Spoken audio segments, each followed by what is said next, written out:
ভারতীয় মহাকাব্য মহাভারতের এক চরিত্র হল শকুন্তলা। শকুন্তলা ছিলেন হিন্দু পুরাণে বর্ণিত দুষ্মন্তের স্ত্রী এবং সম্রাট ভরতের মা। কালিদাস তার অভিজ্ঞানম শকুন্তলম নাটকে এই কাহিনীটিকে নাট্যায়িত করেছেন। শকুন্তলার জন্ম হয় ঋষি বিশ্বামিত্রের ঔরসে। ঋষি বিশ্বামিত্রের ঔরসে অপ্সরা মেনকার গর্ভে শকুন্তলার জন্ম।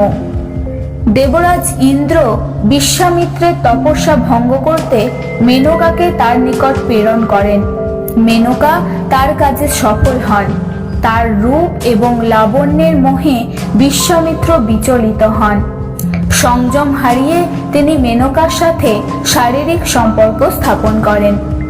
দীর্ঘকাল এইভাবে সঙ্গম করার ফলে বিশ্বামিত্রের ঔরসে মেনকা গর্ভবতী হন।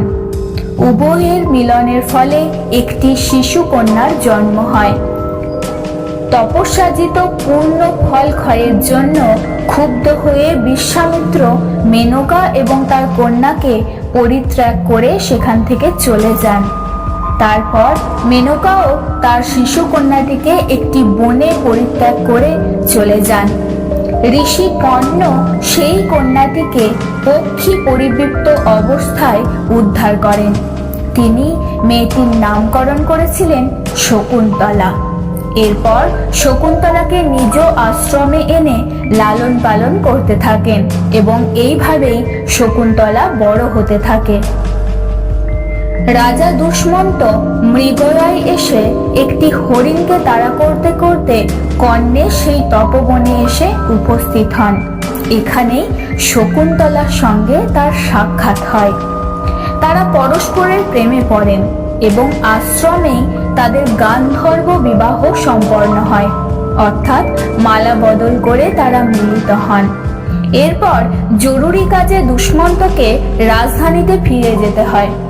যাওয়ার আগে দুষ্মন্ত শকুন্তলাকে একটি রাজকীয় অঙ্গুরীয় দিয়ে যান এবং কথা দিয়ে যান তিনি আবার ফিরে আসবেন। এইভাবেই দিন অতিবাহিত হতে থাকে, কিন্তু রাজা দুষ্মন্ত আর ফিরে আসেননি। এমন অবস্থায় শকুন্তলা গর্ভবতী হয়ে পড়েন। এরপর শকুন্তলা অহর্নিশি দুষ্মন্তের কথা ভাবতে থাকেন। এমনই একটা দিনে গোপন স্বভাব ঋষি দুর্বাসা কর্ণের আশ্রমে এসে উপস্থিত হন। ঋষি দুর্বাসার সেবা করতে করতে শকুন্তলা পতি চিন্তায় মগ্ন হয়ে থাকেন এবং ঋষি সেবায় অবহেলা করেন।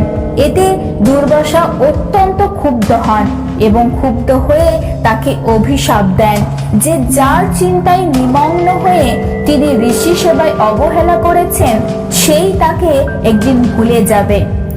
অর্থাৎ রাজা দুষ্মন্ত শকুন্তলাকে ভুলে যাবে, তার স্মৃতি বিস্মৃত হবে। শকুন্তলার সখীরা তার হয়ে ঋষির কাছে ক্ষমা প্রার্থনা করেন। দুর্বাসা শান্ত হয়ে তাকে ক্ষমা করেন এবং বলেন যদি সেই ব্যক্তির দেওয়া কোনো বিশেষ উপহার সামগ্রী শকুন্তলা তাকে গিয়ে দেখায় তবেই তার আবার স্মৃতি ফিরে আসবে, তবেই আবার তাকে চিনতে পারবে তার প্রিয়তম। এদিকে দুষ্মন্ত ফিরে আসছেন না দেখে শকুন্তলা নিজেই দুষ্মন্তের রাজধানীর উদ্দেশ্যে যাত্রা করেন। পথে নদীতে স্নান করতে নেমে তিনি দুষ্মন্তের দেওয়া অঙ্গুরীটি হারিয়ে ফেলেন। এরপর সেই অঙ্গুরীয় ছাড়াই দুষ্মন্তের রাজসভায় উপনীত হন। দুষ্মন্ত শকুন্তলাকে তখন আর চিনতে পারেন না। অপমানিতা শকুন্তলা বনে তখন চলে আসেন। সেখানে জন্ম দেন তার পুত্র সন্তানের এবং তার নাম দেওয়া হয় ভরত। শৈশবেই ভরত হয়ে ওঠেন অকুত ভয় ও প্রবল পরাক্রমী একজন পুত্র। ছেলেবেলায় তার খেলা ছিল সিংহকে হাঁ করিয়ে তার দাঁত কপাটি গোনা। ইতিমধ্যেই এক ধীবর মাছ ধরতে গিয়ে একটি মাছের পেট থেকে সেই রাজার অঙ্গুরীয়টি উদ্ধার করেন। সেটি দেখে দুষ্মন্তের শকুন্তলার কথা মনে পড়ে যায়। তিনি তাকে খুঁজতে বেরোন। অনেক খুঁজে তিনি শেষে সিংহের সঙ্গে ক্রীড়ারত এক বালকের সন্ধান পান। নাম জিজ্ঞেস করতে ছেলেটি বলেন যে দুষ্মন্তের পুত্র ভরত। এরপর ভরত দুষ্মন্তকে শকুন্তলার কাছে নিয়ে যায়। আবার সকলের মিলন ঘটে। এরপর দুষ্মন্তের ঔরসে শকুন্তলার 3টি পুত্র সন্তান লাভ হয়। মহাভারতের আদি খণ্ডে বর্ণিত এই ভরতই বড়কালের রাজা হয়ে সমগ্র দেশ বিজয় করেন। প্রচলিত বিশ্বাস অনুযায়ী সেই বিজিত অঞ্চলটিকেই ভারতবর্ষ নাম দেওয়া হয়। ভরত ও তার স্ত্রী সুনন্দার মিলনের মাধ্যমে পুত্র শান্তনুর জন্ম হয়। শান্তনুর বংশেই কুরু এবং পাণ্ডব জন্মগ্রহণ করেন। এই হলো শকুন্তলার ইতিবৃত্ত।